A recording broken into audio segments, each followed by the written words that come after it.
Welcome to Newsnet. Guest today, Billy Kay.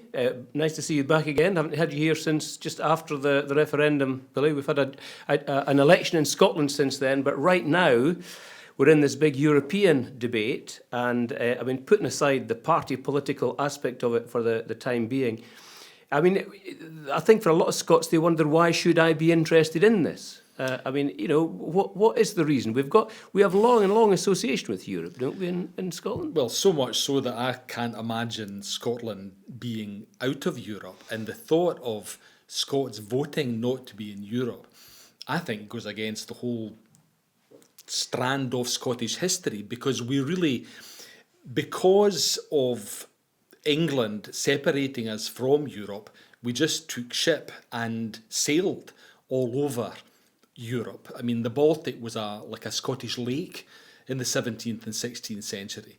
The trade in timber in Sweden and Norway was called the Scottahandel, the Scots trade, because the Scots were so involved in that.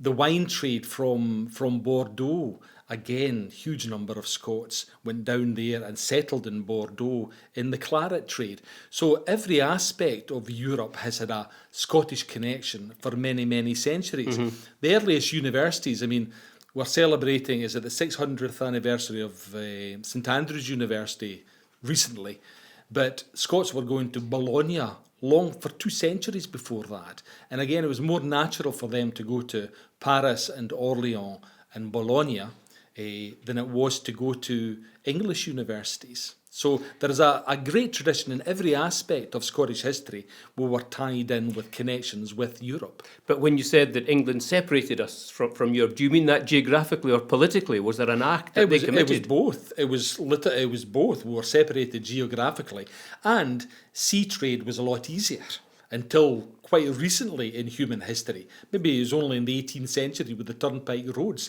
that land travel became easier. But before that, sea travel was much easier, and the Scots found it easy to go to Gothenburg or Gdansk, Danzig or St Petersburg, huge Jacobite community of Scots in St Petersburg, that was a natural way to go for the Scots. And any time there was political trouble at home, for example, a Jacobite uprising, a lot of them, because they couldn't live in the new United Kingdom because they were banned quite often, then they settled in places of Scottish influence like Peter the Great and Catherine the Great's St. Petersburg in Russia. They settled in Paris at the court of Saint-Germain, an exiled Jacobite community. Often they settled in areas where there were good vineyards, mm-hmm. which I think is fantastic, the fact that they just didn't go to a foreign country. They went to a place like Gevrey-Chambertin in Burgundy. Well, James Edward Stuart and Charlie, of course, were Rome, weren't they? That's right. Yeah. So there's a huge tradition of Scotland in Europe. To the extent that in Poland in the 17th century, because there was a big migration to Poland of Scots, there was an organisation called the Scottish Brotherhood, a self-help organisation, which sounds Masonic to me. It does, and there was an element of the secret society about it, but it was basically Protestant merchants in Poland. Poland's a very tolerant country, which Catholic, though, isn't it? Poland? It was Catholic, but it accepted Calvinists as merchants, because in Poland you had a tiny aristocracy, a huge peasantry, and often initially it was the Germans who were selling the goods, the middle class, and a lot of them were replaced by the Scots, and the Scots and Germans fought it out for the market selling to people. So that in Poland in the 17th century there were Scottish peddlers who went selling directly to the peasantry, supplied by Scottish merchants in the big cities like Danzig, Gdansk or Krakow, and very wealthy men, and they formed this Scottish Brotherhood, which had 12 branches across all the major Scottish cities. Which had 12 branches across all the major Polish cities, and they put in money into holding altars in the church to support local beds in hospitals and things like that, and helped each other get by. So, is part of your case then that what we think of us today as Scots and our Scottish intellectual tradition and cultural tradition is European? I mean, because a lot of people nowadays is Britain and it's outside continental Europe. I mean, that is the kind of, the mental configuration for this referendum. But you're saying, no, that's nonsense. It is nonsense. And when the Scottish Enlightenment was at its height, it often got a bigger and it often got a more accepted and recognised for the brilliance that was coming out of Scotland in European capitals like Paris before it was the case in London. And David Hume actually says that. He says, here in Paris, I'm lauded as a great man, whereas there's huge scepticism in London. It was as if they just couldn't bring themselves to admit that culturally Scotland was leading the way at the time. Whereas Voltaire said, it is to Scotland we'll look for all our ideas of civilization. Voltaire said that about the Scots in that period, because the Scottish Enlightenment and Scottish philosophy was so important to French educational history. And the Scottish common sense philosophers were still taught in French high schools until the beginning of the 20th century.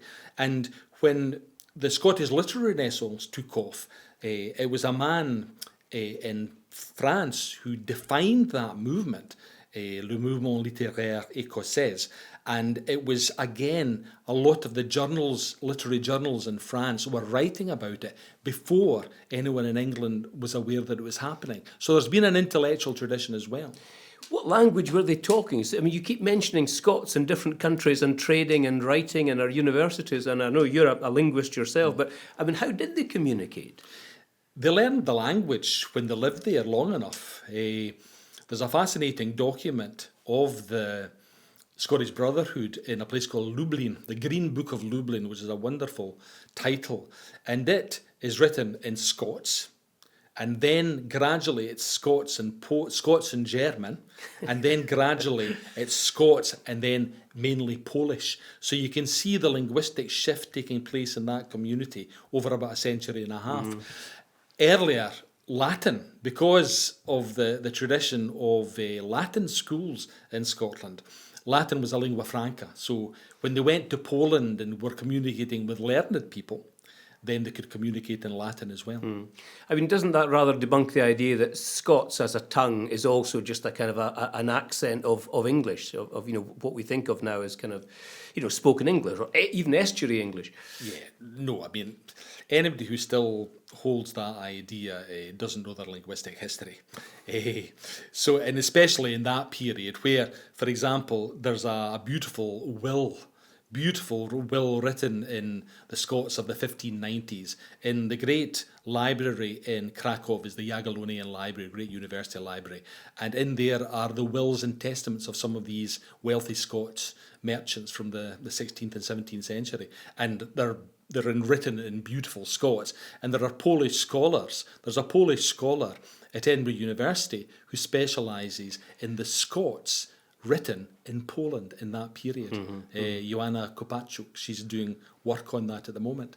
It's interesting then that according to the opinion polls, there does seem to be a Scottish view of the EU in this referendum, which is a bit different from what's happening in England, where it seems to be a lot narrower. There's a quite clear distinction in favour of the EU in Scotland. And I think that shows the profound difference in attitude to Europe that exists in Scotland and England. And I think, although it may have been centuries ago, the Old Alliance and the travel to St. Petersburg, I think there's something like a historic memory of that we do go out with our small country and do communicate and do settle and do bring back things from those countries. Whereas the idea south of the border was often, there be dragons beyond the La Manche, beyond the Channel. It's as if there's a different world out there, whereas it was, again, it's to do with being a smaller nation too, I think. I think as smaller nations, for example, the Dutch and the Swedish and the Danish speak several languages naturally because they've had to in a way, and it's more natural to want to communicate with the world when you belong to a smaller country. But I do think there is a fundamental difference here, and I think part of the problem about Europe in England is their identity as English stroke British nationalists is very much located in England, trying to preserve an English-British identity. They often call it British, but they really mean an English identity. Whereas our Scottish national identity is tied in also with Scots being abroad, whether it's in Canada, America, Australia, or the older migration to France and Spain and the Baltic. But this is also a political debate we're going through at the moment. And clearly people will differentiate between what you're describing as our European tradition and the institutions of the European Union and the decision-making, for better or worse, that it engages in. And that's really what people are focusing on, isn't it? Yes, but again, I just can't imagine, now that we're used to travelling across borders without passports, of flying all over Europe on cheap flights. I can't imagine going back to an era where we would have to apply to go places and not be able to go places with the facility that we've got. I mean, from a personal point of view too, I'm married to a Portuguese, so my children were growing up hearing English, Scots and Portuguese every day in life. The result of that is they're quite multilingual. And I have a son who works doing PR for Internazionale Milano, for Inter Milan, the big football team in Milan.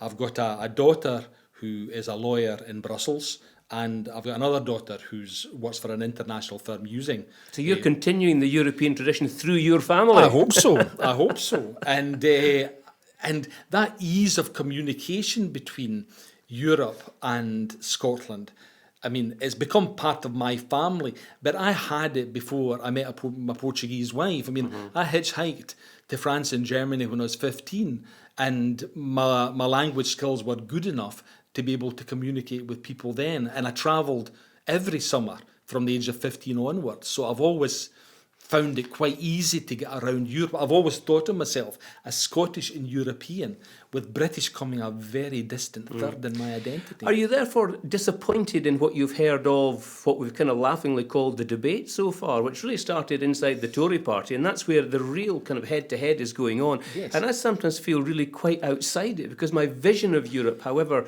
badly it's run at times, is a bit more like yours. Yes, I find it frustrating. Well, I think that Tory argument is an British nationalist argument for the soul of England, and it's very little to do with us, I think. I really do. But we are being very much dragged into it, to the extent that if there is a Brexit, who knows the effect that will have on Scottish independence in the future. It's talking about Scottish independence, one of the issues that came up there was that if you were going to vote yes, the question was, well, what will happen? I mean, what will happen to Scotland's membership of the EU, etc.? And this was never satisfactorily resolved. In fact, I think the Commission in the shape of Barroso actually lied to the Scots about that. But again, we have a situation here where if UK withdraws from the EU, there's no definitive statement from the other nations and the institutions to say, we can assure you this is what will happen or this is what won't happen. So you have a complete picture. You're voting in the dark. Yeah, absolutely. And when Barroso intervened back then in the Scottish referendum, he was trying to get a job in Europe after he gave up the job he was on. And it was a political move by him to support Cameron and to say that Scotland would go to the back of the queue. Barroso is a Portuguese, and he's the most despised politician in recent Portuguese history. And at the time, he was getting, front page news everywhere. But in my family, we're saying there's this despised runt using this position to gain advantage for himself. And it's nothing to do with Scotland. It's all to do with advantage for him as a quite a corruptible politician. It's also not clear what will happen to Scotland if there is a vote to come out. I mean, clearly we're part of the UK as things stand, but, if there is an attitude, a discernible attitude in Scotland that says we wish to remain, and the Scottish Government makes it clear to Brussels, we want to negotiate. I mean, is it possible to imagine some type of ongoing relationship irrespective of or alongside the 2 years it will take for Britain to negotiate an exit? I think so, and I think it'll galvanise opinion very much in Europe, because people by their nature are conservative. They don't like change. So I can understand why some people in the European system would think it would be a hassle if Scotland became independent. But if then Britain decides to exit, then the prospect of Scotland staying in becomes attractive again, and our fishing and our oil become very attractive to Europe again. So I can imagine a lot of realignments taking place in Europe because of that scenario. They also presumably don't want the domino effect of UK voting to come out. I mean, we know there are considerable minorities in other countries saying, if the British get a referendum, we want to come out as well. Can we have a referendum? And they will want to stop that, the institutions. Yeah. So, I mean, it may be that, in fact, there will be a bit of they'll want to hold hands to some degree with Scotland. Although how that would work, because, I mean, really, Scotland would need to have, quotes, permission from the British government. I mean, we're just part of another nation state. Indeed, but I think if there is a decisive result, I think there would be I think nationalists would use that situation, to push. And I think a very interesting situation could develop there. It would, but the trouble is that a lot of people who support the SNP don't support membership of the EU. I mean, internal polling shows that. There's a big chunk of people who think Scotland should be independent, who think independence means free from all of these associations which limit our sovereignty. But those same people would still, if they saw that was a catalyst for another referendum, another chance to go for it, it's a bit like people not raising the issue of the monarchy in the last referendum. It's not worth bothering about until we get independence. And then that will resolve itself. I mean, I'm a natural anti-monarchist. I'm a natural Republican. But because members of the older generation, some of them still identified with royalty, etc., the last thing I would have done was raise that topic. Well, I think it would be the same with some of these other topics in the future. Well, you pick your battles when you think you've got a chance of winning, really, don't you? Exactly. You have to so even the prioritise. most anti-European SNP, or the most anti-European nationalist, might still see this as an opportunity and let's get behind this. On the basis that you get independence and then you decide your associations like the EU afterwards. Absolutely. Which, it's a bit like, the Labour Party. If the Labour Party had supported Scottish independence, it might now be one of the strongest party in an independent Scotland. They went the wrong way and they've paid the price because the society was going in that direction and they didn't realise that, or they feared it, or whatever. And now it's as if they've been left behind, cast behind. So I think that's important to resolve things in the future. Now, you would mention Labour. So, I mean, as a historian, looking back at that Scottish election, I mean, what happened, I mean, everybody's talking about the SNP surge and the landslide, etc., and the Tory mini revival and all that, which is fine. But for me, I still find myself completely discombobulated by the decline of the Labour Party in Scotland. I mean, for my generation, probably yours, I mean, Labour have been an inescapable fact of life, right through our history. Yes. And suddenly, they just look like the Lib Dems. They look pretty irrelevant, don't they? They do, and hell mend them for that reason. It was as if they went so far in despising their own nation that the nation eventually got the message. I mean, I've been railing against them for decades for that attitude towards Scottish culture, even not just towards Scottish politics, just towards Scottish culture. The Scottish cringe was alive and well in living in the Labour Party in Scotland for many, many generations. And finally, our compatriots realised that and ditched them. Mm-hmm.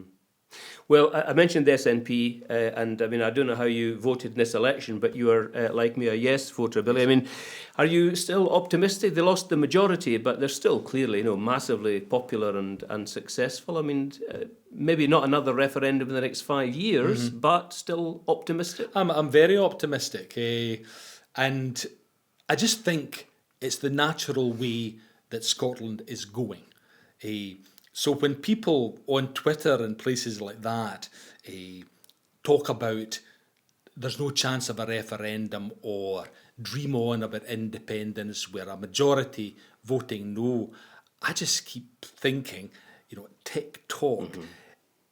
That older generation who are thrilled to a British identity, they're going literally like snow off a dike with every passing year. I mean, I'm getting on in years now too, but I'm talking about the people over 70, over 80, who voted probably no in the Scottish referendum, probably 90%.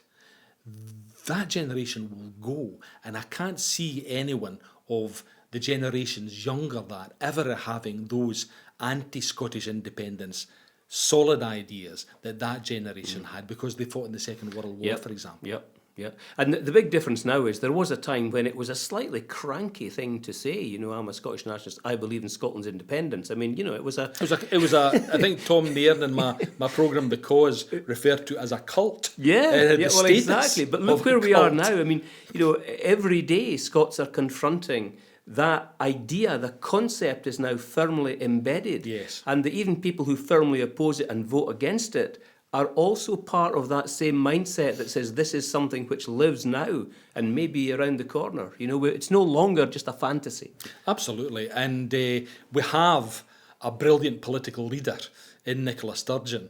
I mean, there hasn't been a politician as well liked and as popular, even by her opponents. The number of Labour voters who say to me, I wish I could vote for Nicola Sturgeon, just because the profoundly good impression she's made, even as a health minister. Friends in my wine tasting group who are consultants in the NHS, and who I'm pretty sure are traditional Labour voters, but everyone has high praise for the performance of Nicola Sturgeon, and even Tories recognise the powerful job she's done.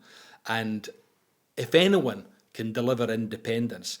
When I interviewed her for my programme, The Cause, for the year after the referendum programme, I told her in all honesty, I think you'll be the one that will deliver it, Nicola, and I hold to that. I think that there is a momentum going in that direction, and it may be 5 years, 10 years, 15 years, but she's such a strong politician. I mean, I think she could become an Angela Merkel figure, but even a more popular figure in the future, from Nicola to Muti in the future. I really think she's got that ability to unite the people behind her. I think she will eventually deliver independence. I could have done with the billboards being a wee bit smaller myself. I have to say, I got a fright driving through Glasgow. Around every corner, there's giant Nicola Sturgeons. It's like being in North Korea at times. Not North Glasgow. Anyway, you might be right. That's enough of the loving. Billy, thanks very much. Thank you.